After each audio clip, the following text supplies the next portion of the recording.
for the Western Washington Amateur Television Society. Happy New Year, everyone. Let's take a roll call here.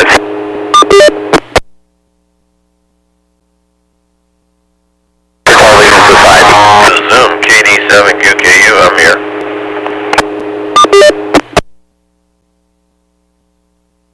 Here, tonight.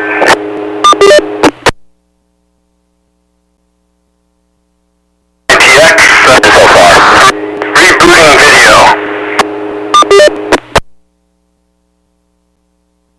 Here. Take it again from the top here. This is James, WW7N, multiple people transmitting at the same time. So let me just say this is the Western Washington Amateur Television Society. My name is James. The WW7ATS is a group of amateur radio operators who take to the airwaves 8 p.m. Wednesday evenings and Saturday evenings with fast scan amateur television. We have a repeater located up on Cougar Mountain. If you want to see what we're talking about, you can go to your favorite search engine and type in Western Washington Amateur Television Society. So at this point, I see I have Ron, KD7QKU, and let's see who else is checking in while I see if I can get my computer rebooted. KD7QKU, something happened to Zoom. It says invalid meeting ID. Maybe Richard, you could send me another invite?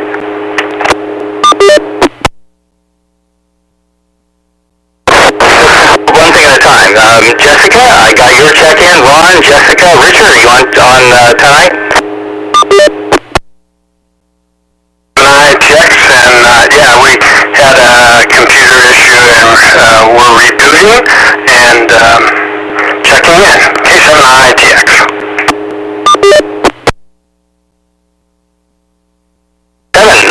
ITX, thank you very much. So we have Ron, Jessica, Richard, and myself. Is there anyone else tonight?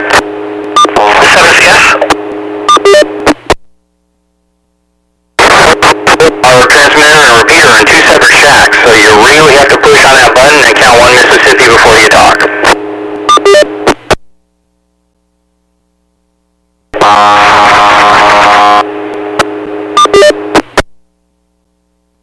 That was a good double. Let's say Ron, Jessica, Richard, I know about you. Let's hear from somebody else.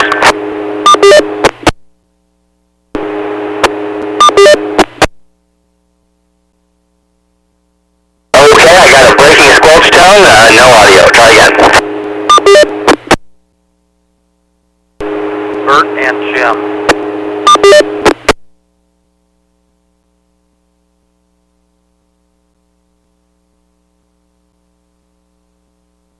Okay, I think I heard a something Jim there.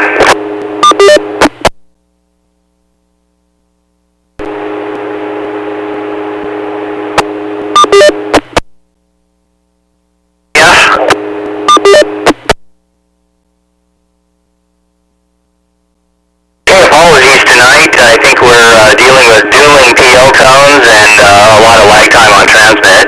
I think I heard a yes that time. Change your PL tone to 103.5.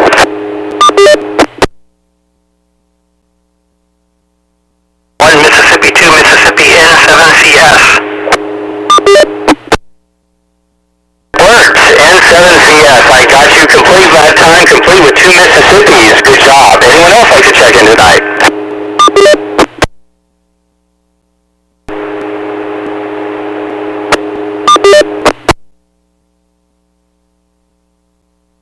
Okay, well, I heard a courtesy tone there, so maybe we'll pick you up at the bottom here. Let's go to the top line. KD7QKU, tell us about your holiday.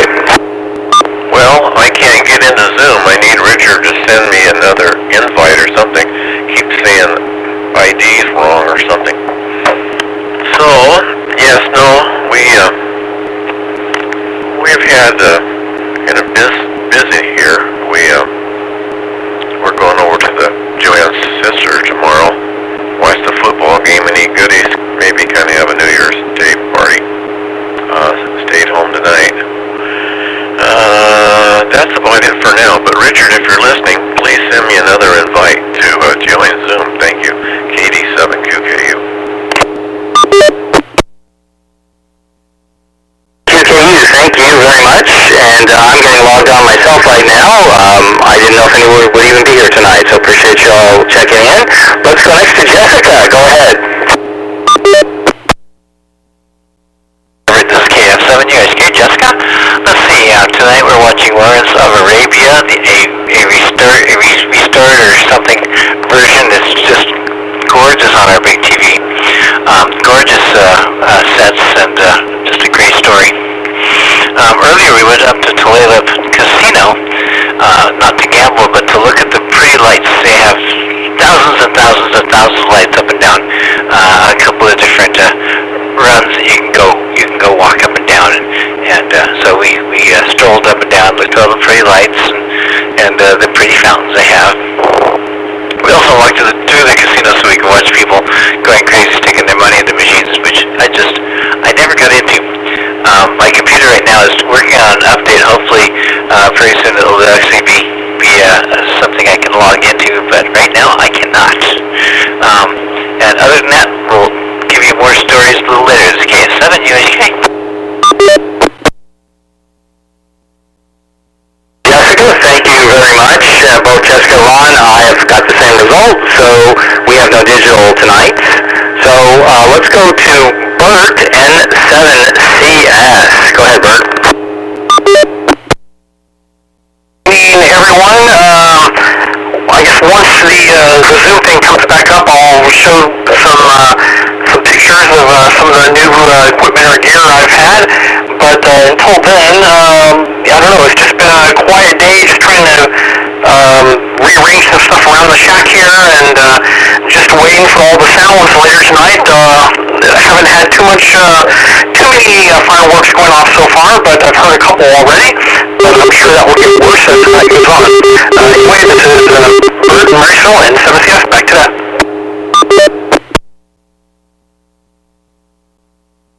7CS, this is WW7, Bert, thank you very much. Before we go to Richard, let me ask if there's any visitors tonight. I got lots of squelch breaks earlier, and I don't know if someone else was trying to either check in just to say hello, or if someone wanted to join our conversation. If so, come now.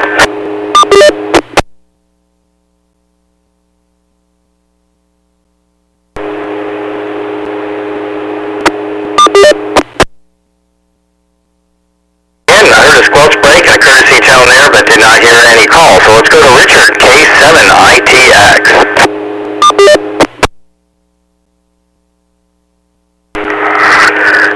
Yeah, that's too bad. I even heard a carrier. So maybe the microphone isn't working, or they'll get it squared away, and then we'll get to find out who it was. So anyway, so right now we're just in the process of rebooting our computer right now, and so as soon as we're back up and running, I will make sure each and every one of you gets an invitation so we can have some video to go along with this. K7ITX, back to net control.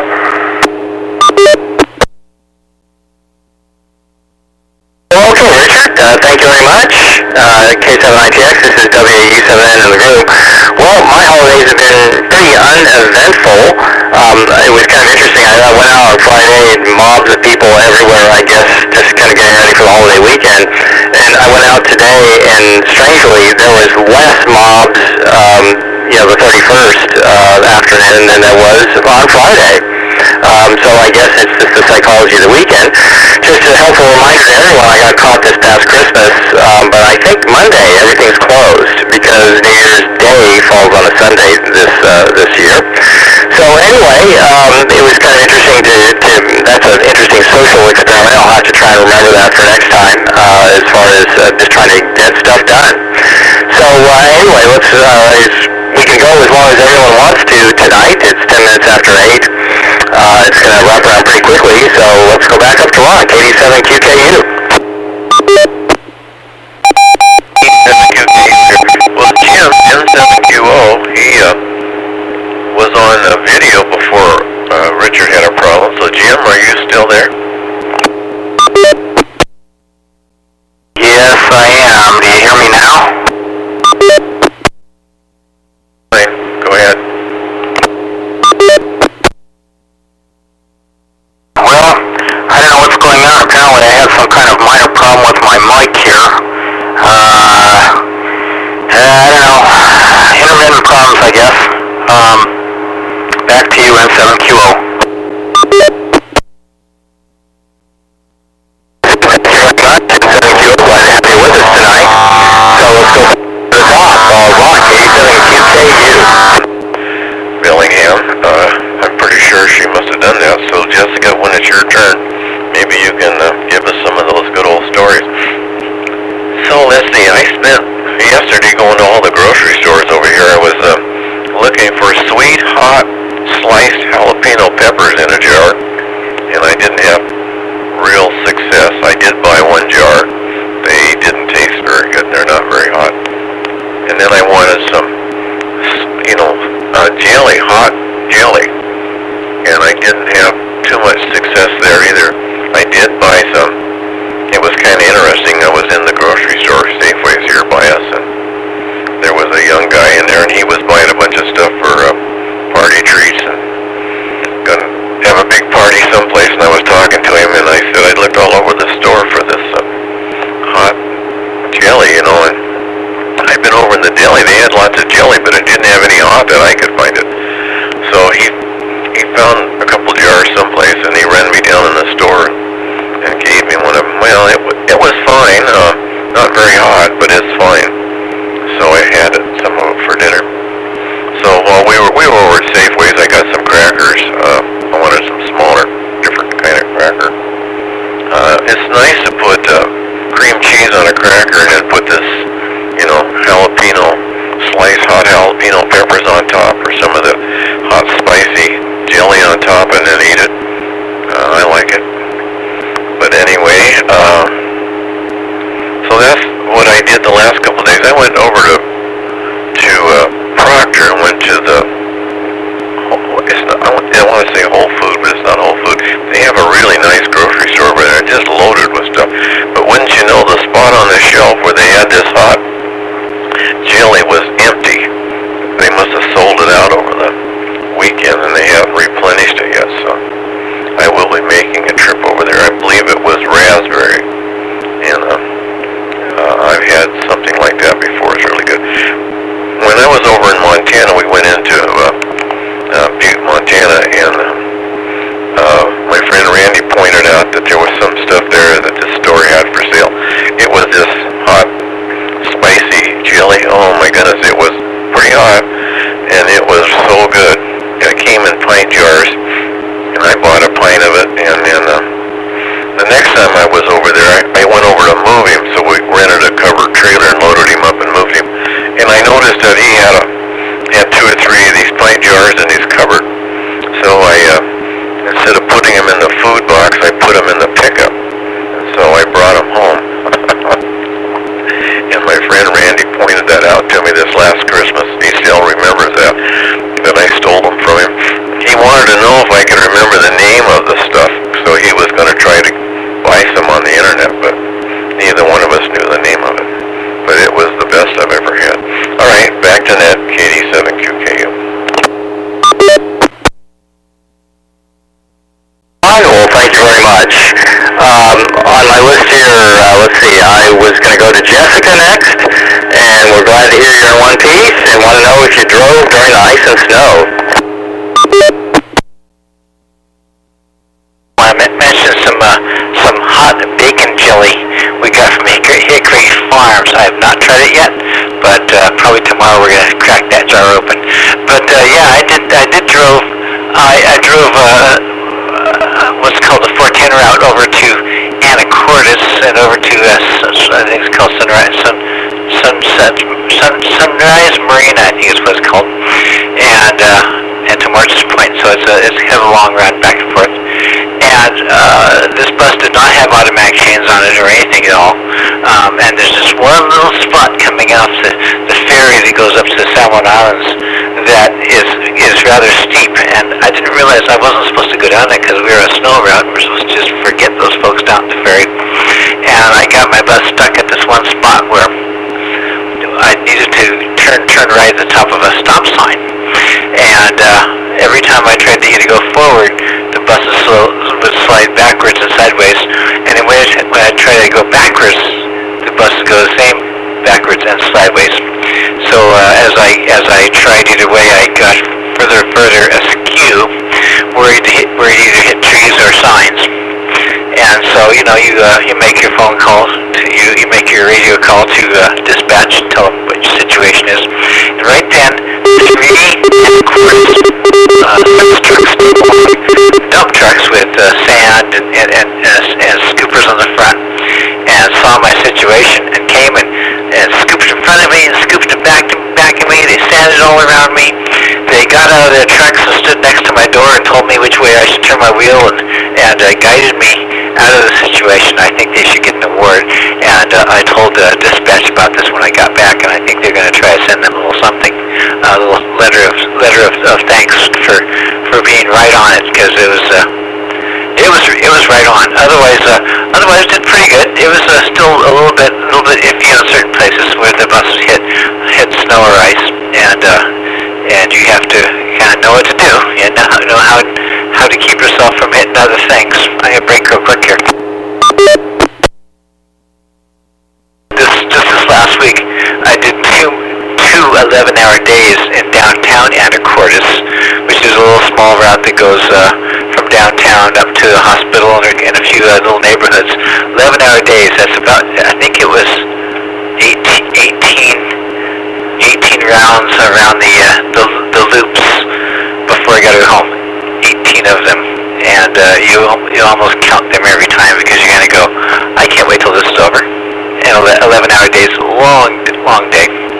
So that was kind of fun. And I got more stories to tell next time. So this is KF7JHK. Okay, well, Jessica, thank you very much. I figured you would have interesting times. So next on the list here I have been trying to keep here, Richard, K7ITX.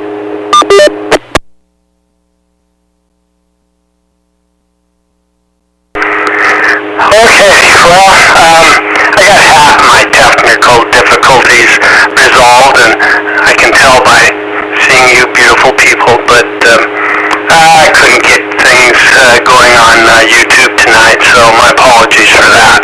Oh, well, there we go. No, I didn't do that. Thank you very much, Mission Control. Yes. In fact, I have a new appreciation for Mission Control. I saw this documentary, and normally, when you see documentaries about going to the moon and NASA and the Apollo program and all that, you see a lot of mission control, but you see a lot of the rockets, the astronauts, all that stuff. Well, there is a documentary that is just called Mission Control, and it is very, very good. I mean, and in fact, I think it's probably about 3 or 4 years old. So, of course, all the Apollo mission control guys,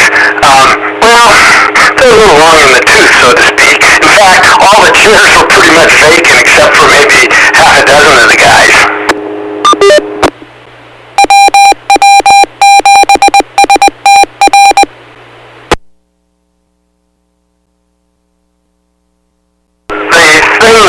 The documentary and the guys in it, the old-timers, tried to impress upon us is that we really did get there on a shoestring, to say the least. And when we were looking at some of the instrumentation, oh my God, I mean, it looks like Tinker Toys, actually, kind of, it's just, it is really amazing that we made it. Obviously, we have the fatalities to figure out things, and, that's the saddest part. I mean, and it was crazy. You could put, 3 people in a tin can like that can only be open from the inside with pure oxygen, with bare wires. I mean, it's just, I don't know. Yeah, I thought we were smarter back then, and we should have been.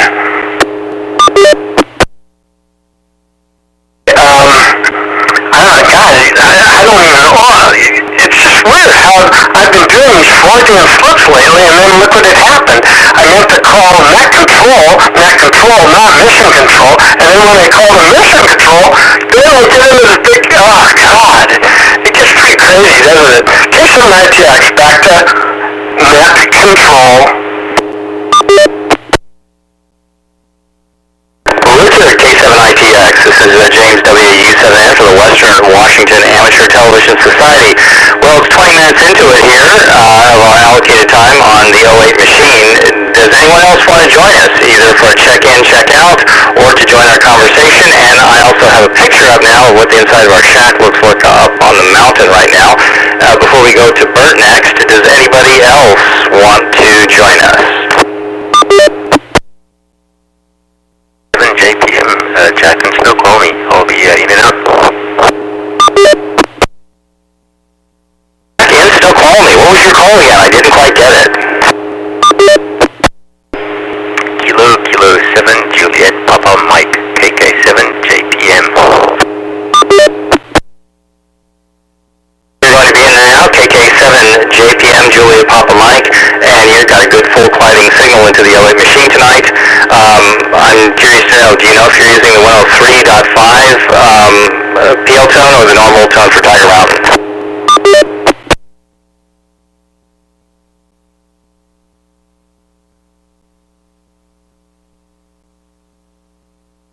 Thank you very much. Didn't hear anything further from KK7JPM. We appreciate and welcome all check-ins just to see if the radio works, try out that new antenna. We'll be happy to give you signal reports or help you in any way we can. So is there anyone else, I guess I should ask before I go take it and give it to Bert?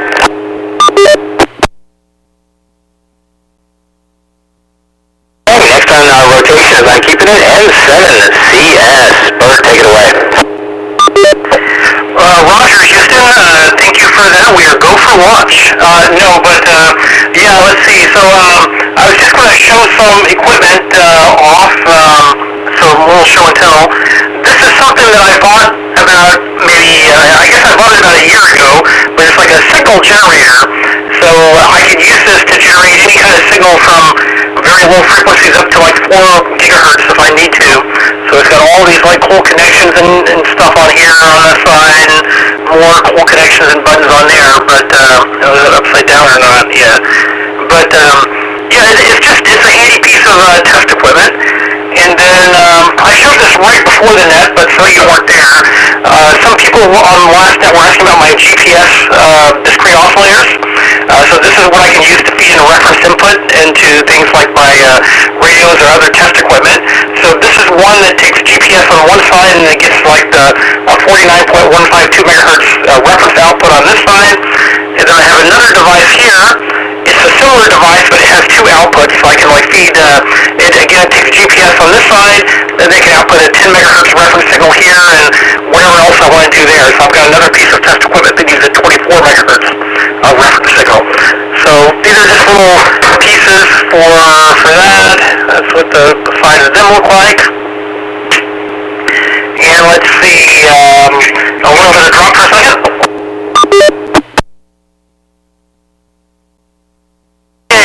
The other little goodie, so those are things I bought a long time ago, but the other goodie I just recently bought was the Yoga Chrome 4K. So this is something, it's got a bunch of, like, it's basically a little computer that hooks up to like a 4K monitor, and it will show you essentially the position or the sunlight and where everything is. I've got that hooked up on a monitor over here. I don't know that it's going to come out all that well, but this is like what trying to get it centered here. This is what it looks like. It has like different ham radio layers too that you can turn on. Some of them are subscription. I'm just on a trial subscription right now to see what it looks like, but I don't have all the spots and everything turned on. But I have it like tracking satellites, tracking the space station, and things like that. It shows me the UTC time, current time, a bunch of different things. So it's, I don't know, I just got it installed like 2 hours before the net, so still trying to figure everything out there. But anyway, this is Bert and Marshall, and so is yes, back to net. Bert in Marysville, N7CS, thank you, especially for those frequency references, just to show you how far we've come. I bought parts for a kit that actually had a magnetic pickup coil, and you would set it next to a cathode ray tube television set, because all of NBC, CBS, and ABC essentially were the de facto third tiers out away from the national, what was then called the National Bureau of Standards. And to say the least, I'm not quite sure it was quite as accurate as what you were holding in your hands there, to say the least. Anyway, thank you very much for showing us that stuff. Go ahead and put Jim in, N7QO, and let's hear from Jim out in Covington again.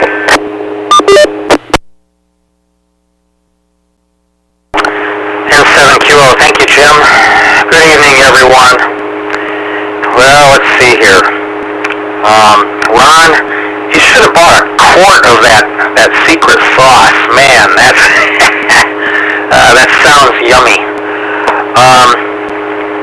Dick, who is that's looking out of the window?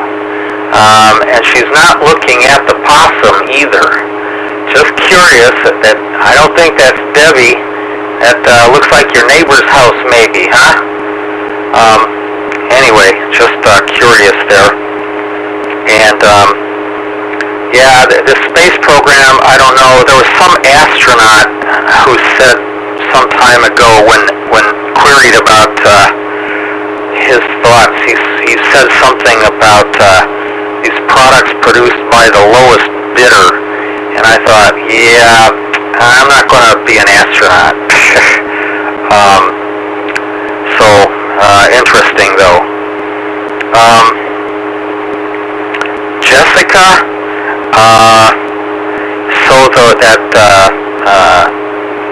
spot system did not, what do you call it? Anyway, that was ineffective on your bus at the time, or was it not equipped with that system? Also, 11-hour day, is that legal?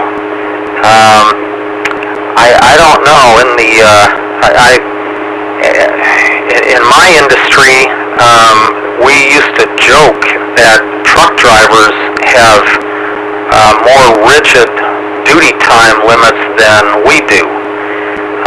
But then usually that's because there are at least 2 monkeys in the cockpit, so they maybe let us go a little bit longer. But curious about that. And Bert, signal generator, GPS references that look cool. That Geocon, that has been on my wish list for several years. That's really cool. Glad to see you've got that. Back to mission control and 7QO.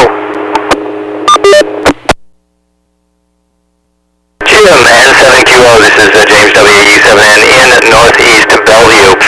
Well, yeah, and I don't know, sometimes when you're stuck, it's better to be on the clock than off the clock and worry about it later. Anyway, thanks, Richard, for sending out the additional digital signal information, digital channel signal information. And Ron, I hope you are ultimately successful in finding the ultimate hot jelly. What I said to one person during COVID when they couldn't find it, I said, well, you'll have to just learn how to make it yourself, and if it's really good, you'll find someone to make it for you and then market it. I don't know if that's going to come about or not. I know one of my favorite cookies disappeared off the shelf during COVID and hasn't come back. It was Cougar Mountain Cookies. Nothing to do with us or anything else that goes on at Cougar Mountain. It was just the name of the company. And I know several other boxed cookies disappeared too and has not returned. I don't know if that's just because PCC Whole Foods Co-op just stopped carrying them or if they went out of business. If anybody knows, let me know.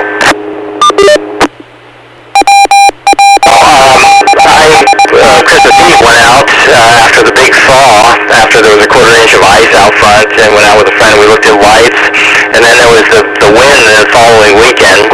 And I recall Bert's story about finding the snowman. I heard a couple other stories like that where there were inflated planes and snowmen and inflated reindeer that ended up in someone else's yard. And so if you ever get any of those big inflatable Christmas things, I think you probably should write your name and phone number on the bottom somewhere. But then a friend of mine said, no, if they do serious damage, you probably don't want your name and number on the bottom. So anyway, I'm not sure. That's an interesting debate question. I'll throw that one out to the group. 30 minutes past the hour. Do we have any visitors that would either like to check in, check out, or join our conversation at this time? This is the Western Washington Amateur Television Society.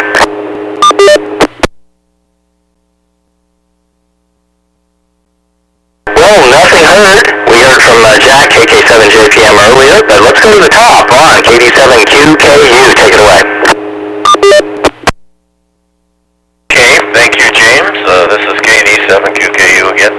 Well, Bert, that was pretty neat stuff. I hope it'll come in handy for you. And Jessica, yeah, kind of interesting story. So, let's see. Today, I went to Costco. I haven't been to Costco. Maybe this is the second time since we lived here. But I have Costco hearing aids. And I'm more or less deaf in my right ear and I can't hear. But I have two hearing aids and I wear two hearing aids. They suggested I do that because I do hear noise on my right side. I just can't decipher words or letters. My brain, the connection doesn't exist, I guess. So they thought in case of an emergency, if somebody yelled or something, I would know about it. But anyway, the left hearing aid completely quit. I couldn't hear my telephone in it or anything. And I loved to hear the telephone in my hearing aids. So I called them and asked them if they could make my right hearing aid work in my left ear. And they said, yeah, maybe. So come over. So I went over at noon today. The lady was real nice. She, had to reprogram it and everything. And then take the tube out of the right one and put in, or vice versa, take it out of the left one, put in the right one. So now I'm wearing just one hearing aid in my left side. And when I program it with my phone, I'm programming the right hearing aid. But anyway, it's going to be fine until I can put it in. So that brings me up to another story. Let me drop it. New hearing aids, and I'd be more than happy to buy them. But we made a mistake on our health insurance. Joanne changed us from Aetna to Humana. And she did that when she was sick and had the flu because the deadline was looming, I guess, and we had to make a decision pretty rapidly. She thought she was unhappy with Aetna, but we got Humana, and I'm finding out that most of my doctors are out of the network. And my doctor that I'm going to see, my orthopedic doctor, he's a pro-Lions doctor. And so the insurance won't cover him. It would be $250 for an office call. So I'm going to have to cancel that appointment, I think. And so Joanne made a desperate emergency call to Aetna and told them she made this awful mistake and she wanted to be reinstated. And they said, no problem, we can reinstate you, but it probably can't happen for almost a month. She said we can do all the paperwork immediately, but we have to send it to Medicare because it's Medicare managed program, and then they have to authorize it, and then they have to send it back, and then we make cards and send you new cards and everything. So I don't know. So they give you $1,200 towards hearing aids. So if I buy new hearing aids, I'd have to pay for them out of my pocket, all of it. But I'd like to use their $1,200, and then add a little bit more to it probably. So I'm going to have to wait on hearing aids. So that's why I wanted them to fix my old one. So anyway, that's the dilemma we are. We're not without insurance, but if we went to CHI Franciscan's, emergency room or something, I think Humana would pay for it. And it will pay for my cardiologist, apparently, but I don't know about anything else. My eyes, the Northwest Eye Clinic, I don't think it was covered. I have an appointment coming up there. So I don't know. Anyway, we're trying to get, like I say, Aetna reinstated, so we're back where we were in the beginning. Everything was pretty good with Aetna, I thought, but Joanne thought that she could save money and we wouldn't have to pay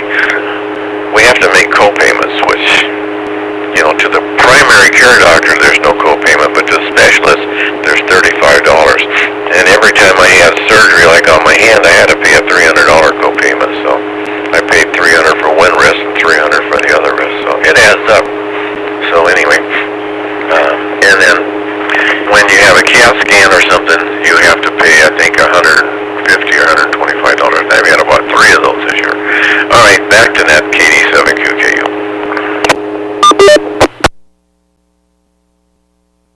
Ron, Healthcare America, you're scaring me. 65 is coming down the barrel faster than I can see. Jessica, KF70HK, go ahead. Me on the insurance, that's scary stuff. Let's see, first of all, I'm going to tell you, Jim, on this particular long bus did not have the on-spot system. Mostly I find those on the paratransit buses, and it works really well on those, but on these big buses, there was nothing. So, yeah, that was kind of scary. We did take it and switch off the retarding system. That normally when you hit the brakes, it throws in the retarder, which is kind of like a Jake brake or something like that, and it helps your engine, your bus slow down without having to use the brakes so much. We were able to turn that off because that would just kind of throw you in the wrong direction if that thing would engage and start spinning your tires in the wrong way. In the grocery store, I couldn't find any premium saltine crackers. I found some other brand which were just fine and tasted fine, but I couldn't find the premium. And I was thinking those have been around for like 100 years, I think. So I'm kind of curious about that. And then name and number on things. I used to put my name and my number on model rockets that I shoot in the air without a parachute, and I'd use no parachute because I figured I didn't want it to float down slowly. I wanted it to come down quickly, and a lot of times I'd shoot up in places that was kind of narrow, you know, and if it flows anywhere, it would not be somewhere I could go retrieve. And then someone said, you know, maybe you shouldn't put your name and number on these rockets that you're sending in the air, that you're, you know, putting extra oomph into them that you're not supposed to, because I was always kind of, you know, making up my own rules on what engine I should put in these things. I'm going to break real quick. Our purchase of some property up in Marble Mount. We like to go to these tax sales. These are things that usually are held like at City Hall at the end of the month when people don't pay their taxes and they become delinquent. They put them up for auction. So we went to one of these auctions, and Sylvia paid too much, $10,000 or so for an acre of property up in Marble Mount. We went and saw it a couple days ago. It is pretty much a cliff. It's near the end of this very, very beautiful, picturesque road that has little houses along the way, and you get to where our property is, and it's pretty much almost a sheer cliff down to the Cascade River, which is rushing very hard, and it's probably 5 or 6 stories down to the river, so it's quite a deep cut. When I get my computer back up, I'll have to show pictures of it. I'm still going to have fun with this thing. We're going to do something with it. I don't know what. Maybe rappel down the side of it. But it was kind of fun to buy this thing. So up in Marble Mount, we have some property. This is KF7UHK.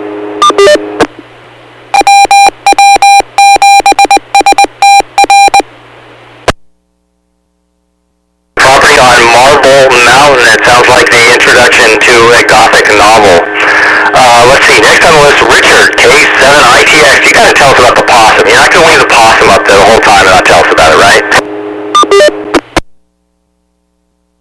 Yeah, that's right. But it's Marble, not Marble Mountain, Marble Mount. Marble Mount. It's not Marble Mountain. Now, let me clear that up right now. And by the way, Jessica, there's an invitation in your emails, so we could see your pretty face again. Anyway, okay, yes, this is a possum. I took this picture this morning about 11 o'clock. The dog was just going nuts, and normally the dog goes nuts. It's usually out the front window, not the back. And so the only time it goes nuts out the back is if, well, we're worried about a cougar, and a cougar's been incited in the neighborhood. And so I was went to the back side of the house, upper level, look out, and I go, oh my God. I mean, it just, this bright white face was just looking straight at me. One of the guys earlier, I'm pretty sure it just came out to sun itself, you know? I mean, if you think about this awful weather it had to endure, I mean, I don't know where, I know the possum has to live probably right up on top of the fence, by the way, and that's not a human being, by the way, either. In the background there, that's be like a carving or a, you know, some kind of formed press, I don't know, or it could be clay for that matter, but it's in the fence that's perpendicular to the fence that the possum is sitting on. So, I know it seems kind of tall there. Oh, no, wait a minute. Well, if it's not the fence, there's some kind of business there. I can't remember. Well, it's added to the top of the fence, maybe. I don't know. Anyway, it's non-human. You know, I think I've shown you guys a possum in this area before. It's usually dark or almost dusk. Not before noon, so bright, but it was just beautiful sunshine. I took this from the house, so by the time I got my shoes on and ran out there with the jacket because it's cold, I wanted to get a close-up. I wanted to get even closer. Wrong. It was gone. I don't know. I mean, they don't go very fast, so that's why I think it just dropped down. It's on the other side of the fence, and there's no way I was going to see it then. WW7ATS, back to that control. ITX WW7N, net control for the Western Washington Amateur Television Society. I knew there'd be a story there, but you're not going to tell us about the image of what is obviously some sort of spiritual or paranormal presence above and to the left of the possum. There's something going on there. What? Wait, go ahead. About a clay figurine. It's not human. It's I don't know what it's made out of. It's a carving. It's in the fence. It's just boy, you guys, I'll have to ask him what it is or how he made it or where he got it. Well, you say it just appeared on the negative after you took the picture. It's a much better story than that. But anyway, we'll go with that for now. Bert, N7CS. Thank you for the answer to my question, by the way. Okay, well, let's see. Oh yeah, Jessica, interesting. You got some new property there. I hadn't heard of Marble Mount before. I had to look it up. I don't know if I'm looking up the right place, but it says as of 2000, they only had 251 people living there. So it sounds like a pretty small town. Yeah, we'll be curious to see pictures of what it looks like once you get some there. But it does look like it's pretty far away too. It doesn't seem to be very close by, but yeah, let's see what else is going on. Not too much. I think I've kind of run out of things to say for the most part, so I'll turn it back to the net. This is Bert Marshall in 7CS, back to Mission Control.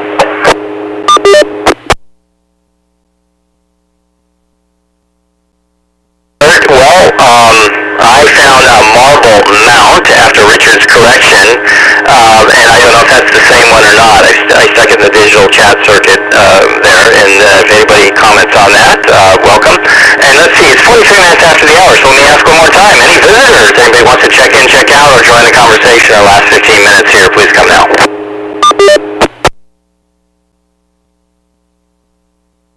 Nothing heard. So next on the list, Jim out in Covington, N7QO, go ahead.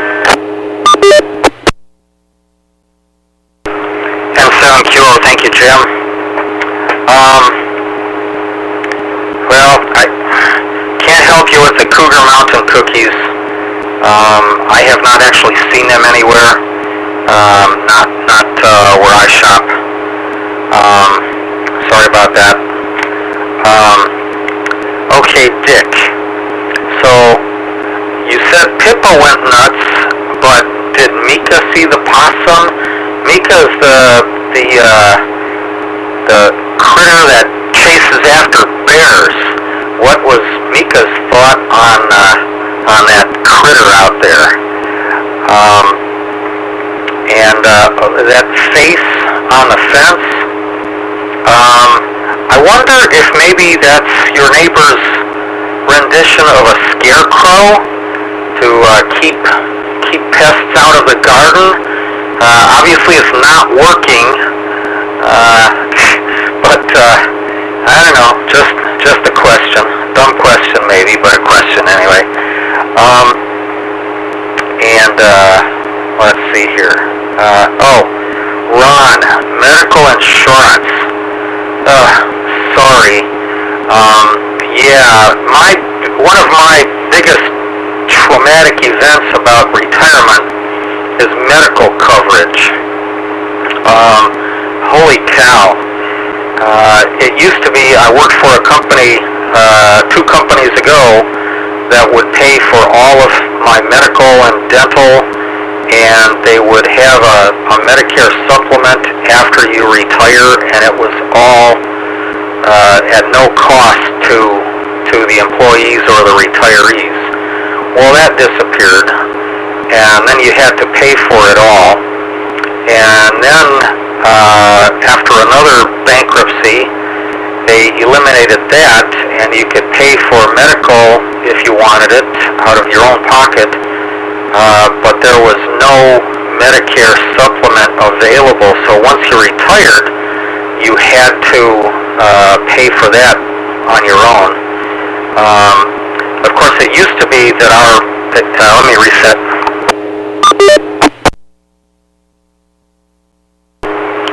Used to be that our retirement was mandatory at age 60, so we couldn't get Medicare at that time anyway. So I guess now that we could go to 65, they said, well, we'll just make the guys pay for it out of their own pocket.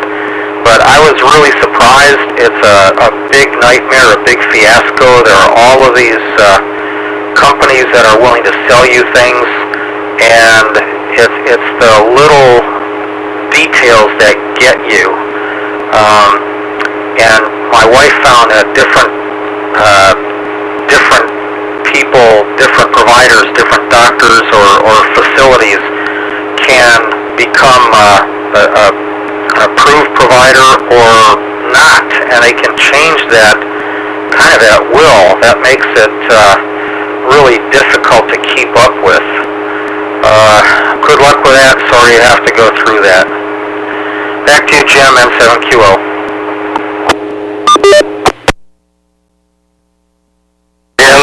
Yeah, medical care is complicated. I was wondering, Richard, is there any way you can enable screen sharing on the digital channel? There was something I wanted to show that I just thought would be hot stuff tonight.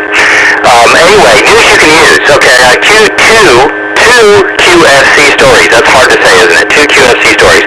One, I had some relatives in QFC were booming over the loudspeaker. All of a sudden, it came out and said, all staff and customers get out of the building right now. That's kind of definitive, you know? I mean, you probably don't want to just go back and grab that last little thing of ice cream before you leave. And then as they were rushing out, they noticed they smelled natural gas. So that's where I would explain that. But they apparently got the problem under control before any major event occurred.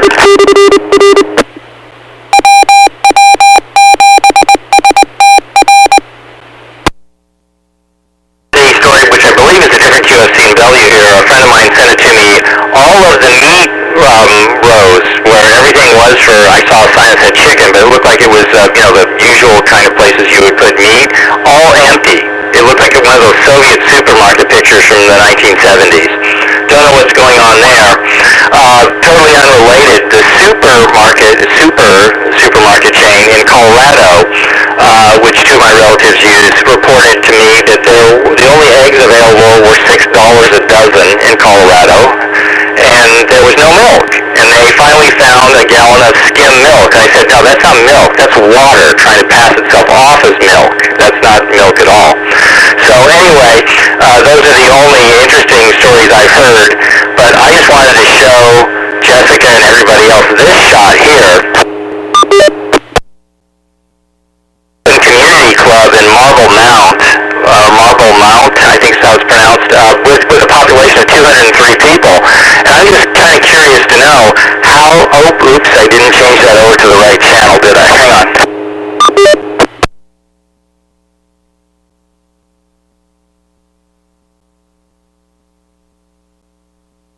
You can probably see that at least on one digital channel.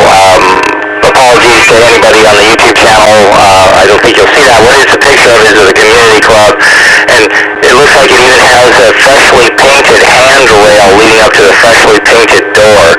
So I think you got a deal there, you guys. I mean, that's a hopping community. I just want to know how they get all 203 people, according to the U.S. Census, in that building at the same time. It looks a little small for that, but maybe not. Maybe you could get all 203 people in there.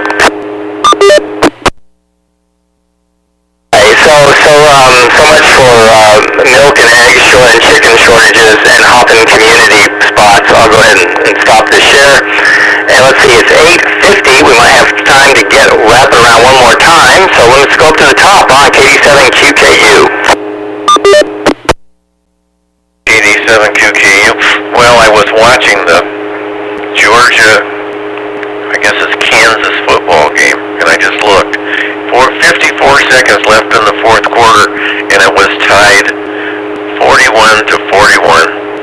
And one team that had the ball just kicked an extra point, and so it's now 41-42. And I think it's Georgia that's ahead. I'd have to go back and look again. But anyway, I was going to switch it over to a different channel because at 9 o'clock they were going to show someplace on Fubo. They were going to show the fireworks back in New York City because it's midnight back there, I believe. So I was going to switch it over, maybe take a quick look at that. They usually have beautiful fireworks back there. So Marble Mount is on the North Cascades Highway. It's on the way over here. Jessica's nodding up now. And there's a lady that's on the morning on the repeater up there. She lives near Marble Mount, and she worked in the Tavern Cafe there for a long time, and she just quit here a while back, and she went to work for some farmer that's around up in by Bellingham someplace, and they squeeze their own juice and make their own apple cider, do all kind of stuff, so she was enjoying doing that. She's like Jessica. They were working her too many long hours. She was the only dependable one, and the other people would never show up at work, and she'd have to work their shifts. And she had to cook and do everything and wash dishes. She finally kind of had enough. She said it apparently didn't pay that well in the beginning. And she said she didn't need the money, I guess, that bad, and she was tired of working all the time. So she's doing something now, and she comes and reports that she made blueberry juice or blueberry pudding or jelly, and stuff. So she's working for some small farmer that produces things to sell, and she seems to be enjoying that. But anyway, that's all I know about Marble Mount. I've driven near it several times, so I used to go up to the lake up there and stay. It was a real pretty place to stay. So anyway, I guess I'll say Happy New Year to everyone right now. I don't know how many of us are going to hang around after or not, but for now, so Happy New Year and a prosperous New Year. I just got a text message from Armando. He's the guy that does all my sprinkler work, and I want him to come over and put in a French drain by my trees and go to the sidewalk and make a hole in the curb so the water will drain out. My trees on the east side of my house that we purchased are all dying. They're too wet. They're just like in a swamp, so hopefully we can change that a little bit. But the weather's been too cold, and I don't blame him. I wouldn't want to do it now either. All right, enjoy. KD7QKU, back to net. QKU, we got your Happy New Year there. Next on the list, Jessica, KF7UHK. Yeah, Marble Mount, exactly. It's like it's at the base of like Gorge Dam, Diablo Dam, and Ross Dam. If you were working building the dams, you might have lived in Marble Mount because it was right at the base, at the bottom before you start making the big climb up. And I think the road right now is closed past Marble Mount because snowy up there, and they close off the pass, the North Cascades Highway. A picture behind me here. This is our house up in Mount Vernon, and during the snow, I repositioned my living quarters up to here while that was going on. So I only had like 3 miles to drive to work instead of 44 miles to work during the snow. So I camped out up here, and it's good camping living. I've got internet, and I've got a heat pump, and this is a place with the solar panels on it, and it's quite comfortable. I just don't have a bed. So I had sleeping bags and pillows and a nice big TV to watch, which was nice and comfortable, but it's just not the same as living at home with the cats in the bed. So that's what that's about. But Marble Mount, yeah, this place, like I say, this is like at the end of a road where there's a community, a little community.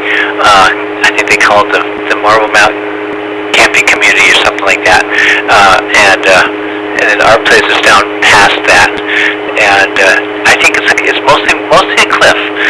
If you go up to it, there's a bunch of Jersey barriers on the side of the road that if you look down, you're looking right down at the river. And next time I'll have pictures for you. See, I didn't have enough room on my thumb drive to put them on this computer, but I will next time. So Happy New Year to everybody, and prosperous New Year, and we'll see you later. This is Jessica KF7 UHK. Forward to those pictures when you get them in. Richard K7ITX.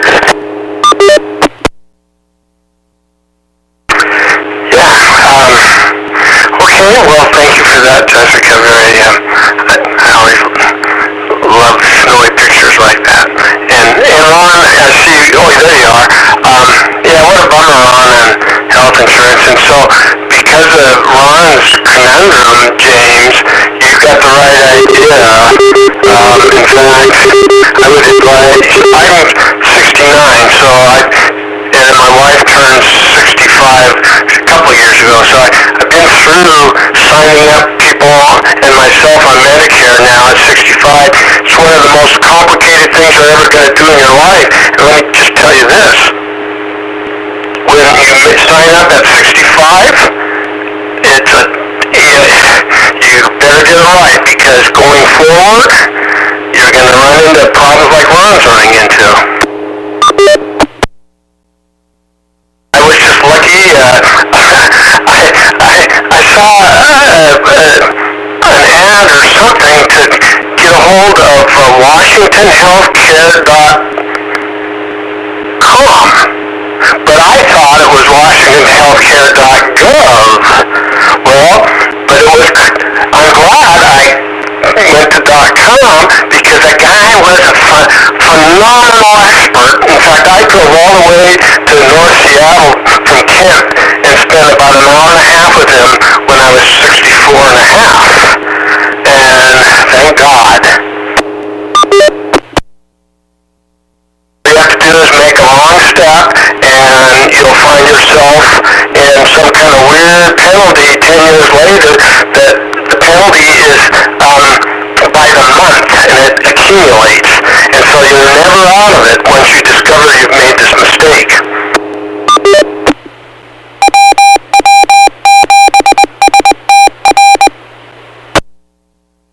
That you can go forward in one plan. There are these advantage plans, and you'll discover, oh shoot, I shouldn't have done this. I'm not in real Medicare now.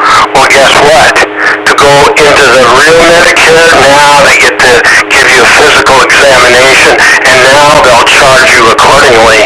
Where if you would have signed up correctly the first time at 65, you pay the flat rate that everybody pays that's not sick.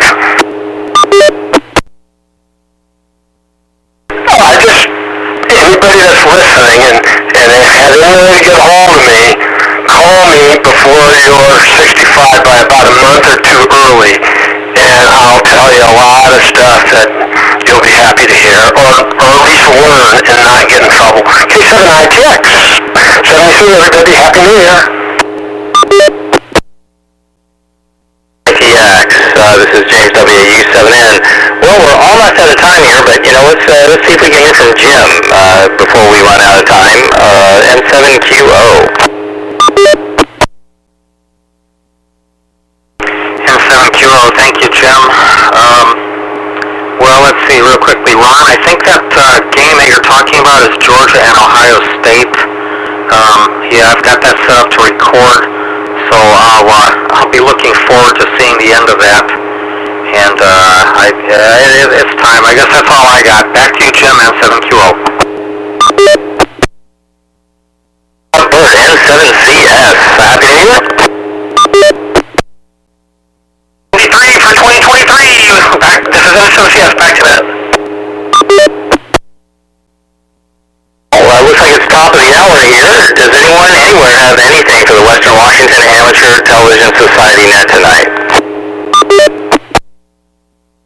JPM, just a quick note, earlier if I was on 103.5 or the other turn, I am on 103.5 indeed.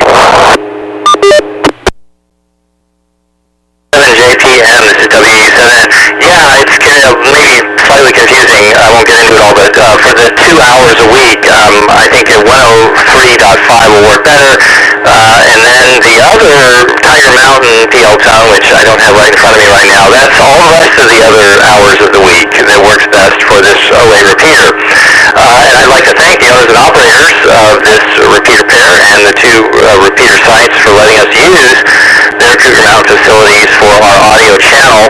That's 8 p.m. Pacific Time, Wednesdays and Saturdays. Jack, you are certainly welcome back anytime, and anyone else is welcome. So let me say 73s to all, and Happy New Year.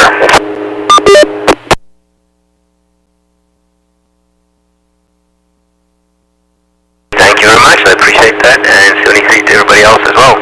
I'll be sure to tune in on 110.9 for the rest of the nets throughout the week. Thank you very much. Happy New Year.